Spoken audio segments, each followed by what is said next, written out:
జగమే మరపింపజేయునది కన్న తల్లి ప్రేమ. శిశువైనా పశువైనా తన తల్లి బుడికై పరుగులు తీయునులే.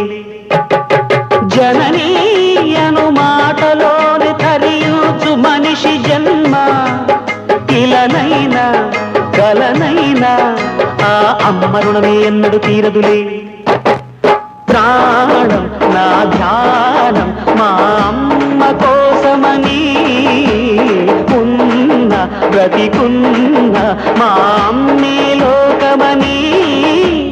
బ్రహ్మైనా అమ్మంటే చాలు మొక్కుతాడురా, ప్రాణంగా చూసేది ఆ పాశమేరా. దేవుణ్ణైనా ఎదిరిస్తాను, కాలాన్నైనా శాసిస్తాను, అమ్ముంటే చాలంట అండగా. అమ్మ అమ్మ మాయమ్మ, అమ్మంటే నేను అమ్మ, చల్లంగా చూడవమ్మ.